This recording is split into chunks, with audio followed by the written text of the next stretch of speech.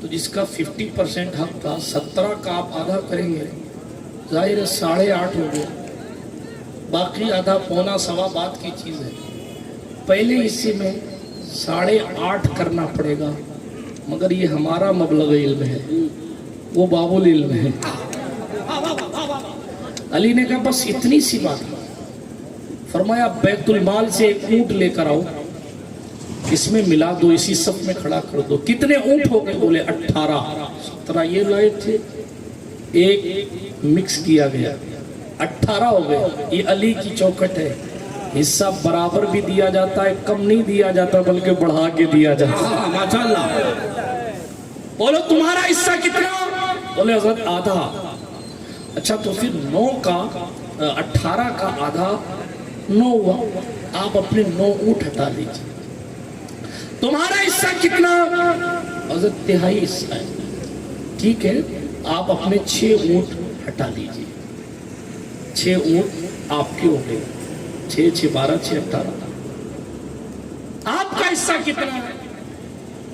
صاحب 2%، 9واں حصہ میرا ہے۔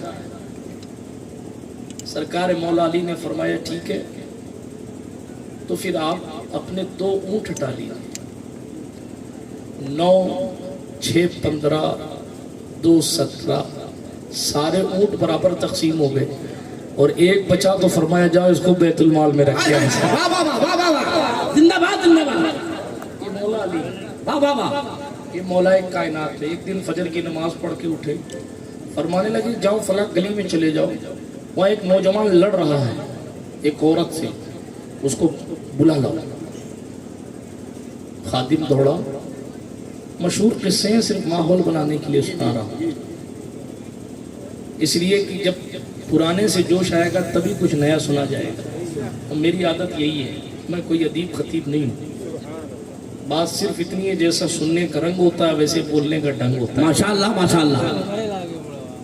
اور جب لوگ سننے کے خواہش مند ہوتے نا تو پھر کربلا والوں کا فیضان جاری ہوتا ہے، باتیں آٹومیٹک ذہن میں آتی رہتی ہیں، یاد کر کے نہیں آتے، سوچ کر بھی سوچنے کا بھی وقت کیا، سوتے رہتے ہیں تو سوچنے کا وقت کیا ملے گا۔ لیکن بس یہ ہے کہ سرکاروں کی شان یہ ہے کہ وہ لوگ لاج رکھتے ہیں۔ توجہ ہے آپ کی؟ سنیے، سرکار مولا علی کی خدمت میں لائے گئے، دونوں لڑ رہے تھے، بندہ پہنچا دیکھا واقعی لڑائی کر رہے ہیں، پکڑ کے لائے، عورت کو بھی لائے جوان کو بھی لائے۔ فرمانے لگے مولا کائنات کیوں لڑ رہے ہو؟ کہا حضور کل نکاح ہوا ہے۔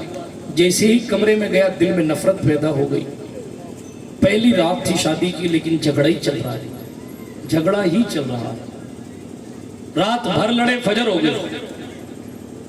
حضرت مولا علی نے فرمایا اللہ نے کرم فرمایا ہے کہ تجھے قریب نہیں جانے دیا۔ کہا حضور کیا فرمانا چاہ رہے ہیں؟ کہا اب اس عورت کو بلایا، ادھر آؤ، جو کچھ پوچھوں گا سچ بتانا۔ ٹھیک ہے، اس نے کہا حضور جو فرمائیں گے بالکل میں سچ عرض کروں۔ سرکار مولا کائنات نے فرمایا کیا تو اپنے چچا کے بیٹے پر عاشق نہیں تھی؟ کہا تھی۔ فرمان لگے معاذ اللہ، سب بار معاذ اللہ، کیا تیرے پیٹ میں اس سے ایک بچہ نہیں تھا؟ کہا تھا۔ اس کی خبر تیری ماں کو تھی، تیرے باپ کو نہیں تھی۔ خدا کی شان دیکھیں، باپ کو خبر نہیں ہے، علی پاک کو خبر ہے۔ تیرے باپ کو خبر نہیں تھی، تیری ماں کو خبر تھی، بالکل۔ وضع حمل کا وقت آیا تو تم لوگ کنارے گئے تھے تالاب کے، کہاں؟ پھر اس بچے کو کپڑے میں لپیٹ کر تالاب کے کنارے چھوڑ کے آ گئے تھے، کہاں؟ کہا پھر جب تم ماں اور بیٹی تھوڑی دور آئے تھے تو تم نے دیکھا تھا کہ اس بچے کے قریب ایک کتا پہنچ گیا، کہاں؟ کہا پھر پتھر اٹھا کر تم نے اس کتے کو مارا تھا، کہاں؟ کہا پھر اس کتے کو لگنے کے بجائے بچے کو لگ گیا تھا، کہاں؟ کہا پھر تم نے اس پر اس زخم کو روکنے کی کوشش کی تھی، کہاں؟ کہا بس خاموش ہو جا جوان، ذرا سا اپنا امامہ پیچھے کر اور اپنا ماتھا دکھا۔ جوان نے امامہ پیچھے کیا تو دیکھا کہ صاحب وہ چوٹ کا نشان وہاں موجود تھا۔ علی کہتے تو بھول گئی، مگر علی کی نگاہوں میں یہ ساری چیزیں موجود ہیں۔ یہ تیرا شوہر نہیں ہے، یہ تیرا بیٹا ہے، جاؤ تیری ماں کی خدمت کر، یہ تیری ماں ہے، تیری بیوی ہے۔ یہ مولا علی ہے، میں کیا کیا بتاؤں. کسی نے پوچھا علی اتنی جلدی جلدی جواب کیسے دیتے ہو؟ پوچھا علی یہ بتائیں کون سا جانور انڈے دیتا ہے, کون سا جانور بچے دیتا ہے؟ علی فرمانے لگے جس کا کان باہر ہو وہ بچے دیتا ہے, جس کا کان اندر ہو وہ انڈے دیتا ہے. سرکار مولا علی سے پھر یہی سوال ہوا, حضور یہ بتائیں کون سا جانور انڈے دیتا ہے, کون سا جانور بچے دیتا ہے؟ مولا علی نے جواب دہرایا نہیں بلکہ جواب بدل دیا, اس لیے کہ ہمارے پاس لمیٹڈ میٹر ہے, ان کے پاس تو انلمیٹڈ موضوعات ہیں. مصطفیٰ کریم کے اس جانشین نے خلیفہ چہارم مولا کائنات نے پلٹ کر جواب دیا, سنو سنو, جو لوگ جو جانور جو ہے وہ دانا چوک کے کھاتے ہیں وہ انڈے دیتے ہیں, جو چبا کے کھاتے ہیں وہ بچے دیتے ہیں. کسی نے کہا علی اتنی جلدی جلدی جواب کیسے دے دیتے ہو؟ ادھر سوال ہوا ادھر جواب دے دیتے ہو. علی نے پوچھا تمہارے ہاتھوں میں انگلیاں کتنی ہیں؟ تو کہا حضور 10 انگلیاں ہیں, 5 اس میں ہے, 5 اس میں ہے. کہا پھر تم نے اتنی جلدی کیسے جواب دے دیا؟ تو کہا حضور صبح و شام نگاہوں کے سامنے رہتی ہے اس لیے فوراً جواب دے دیا.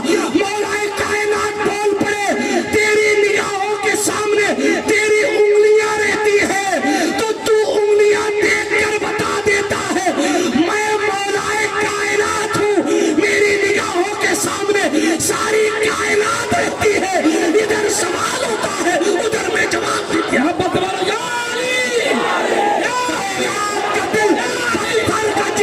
سب پارا پارا ہوتا ہے جب نام علی کا لیتے ہیں, میدان ہمارا ہوتا ہے.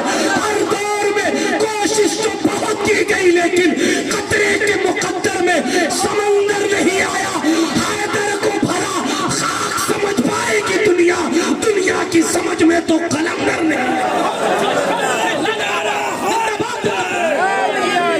ایک نعرہ حیدر مولا علی علی مولا علی علی ایک مولا علی علی ملت اسلامیہ. میں اگر علی پڑھوں گا تو بات دور چلی جائے. نام آ گیا تھا علی کا چونکہ عباس عبداللہ بن عباس کی بات یاد آئی تھی. علی کا علم بے مثال, شجاعت بے مثال, تقوی بے مثال, طہارت بے مثال. ایک بات اور سن لیجئے, میرا عشق چارہ بیان کرتا چلو.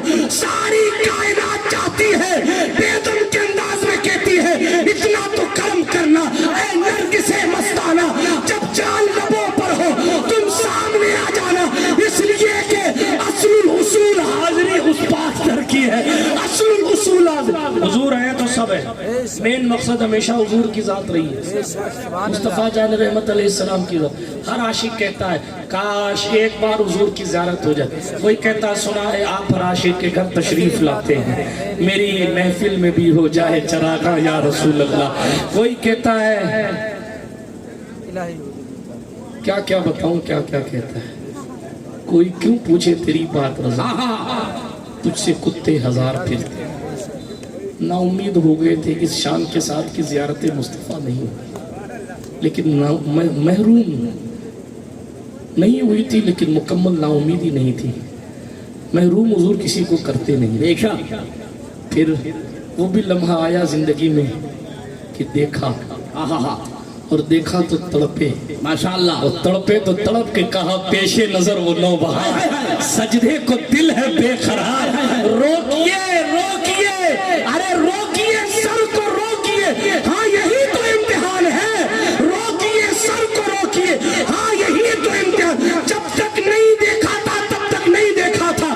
دیکھنے والوں نے جب دیکھا تو کہا کتنے مہر علی, کتنے تیری سنا, گستاخ کیا کتنے جاڑیاں. جب تک نہیں دیکھا تھا تب تک منظر کچھ اور تھا. جب دیکھا تو کہا نمی دانم جے منزل بود, سب جائے کے من بودم کہ ہر سو رس سے بسمیل بود. سب جائے کے من بودم خدا خود میرے مجلس بود. اگر کسی اور نے کہا ہوتا تو گھیر لیا جاتا, مگر خسرو نے لکھا ہے خدا خود میرے مجلس بود. اندر لامکا خسرو محمد شم محفل بود. شب جائے کہ من نہیں دیکھا تھا تب تک منظر کچھ اور تھا. جب دیکھ لیا جب دیکھ لیا تو کہا فرشتوں پوچھتے ہو مجھ سے کس کی امت ہو؟ لو دیکھ لو یہ ہے تصویر یار آنکھوں، انہیں نہ دیکھا تو کس کام کی ہے یہ آنکھیں کہ دیکھنے کی ہے ساری بہار آنکھوں میں، پیا ہے جام محبت جو آپ نے نوری ہمیشہ اس کا رہے گا خمار آنکھوں میں۔ تو برادران ملت اسلامیہ ہر عاشق چاہتا ہے کہ مرتے مرتے کم سے کم حضور آ جائے، اس لیے کہ ہر سنی جانتا ہے کہ اگر حضور آ جائیں گے تو موت کی سختی ختم ہو جائے گی، اسی لیے چاہتا ہے زیارت بھی ہو جائے گی، دم نکلتا رہے گا، جان نکلتی رہے گی، نگاہ یار جسم پر پڑتی رہے گی۔ ہر بندہ چاہتا ہے حضور کی زیارت ہو جائے، بالخصوص وقت نزا زیارت ہو جائے، لیکن حضور کی شان دیکھیں۔ ترمذی کی حدیث ہے، مولا علی کہیں باہر تشریف لے گئے تھے، ذرا یہ بھی تو دیکھیں، ساری کائنات چاہتی ہے کہ جاتے جاتے حضور دیکھیں، خود حضور کیا چاہتے ہیں؟ سیاہ ستہ کی حدیث ہے، حضور علیہ السلام نے ہاتھ اٹھا کر دعا کی، اے اللہ لا تمتنی حتی ترینی علین، مجھ محمد کو اس وقت تک موت نہیں دینا جب تک کہ علی پلٹ کر آنا جائے اور میں علی کو دیکھ لوں۔ میری کوئی اوقات ہے کہ میں علی پڑھ سکوں گا؟ میری کوئی حیثیت ہے کہ میں علی پڑھ سکوں گا؟ جاتے وقت حضور جسے خود یاد فرما رہے ہیں اور اپنے اللہ سے کہہ رہے ہیں اس وقت تک موت نہ دینا جب تک کہ علی کو نہ دیکھ لیں۔ کیا ہے مولا علی؟ کوئی آج تک بیان کر ہی نہیں سکا ہے کہ علی کی حقیقت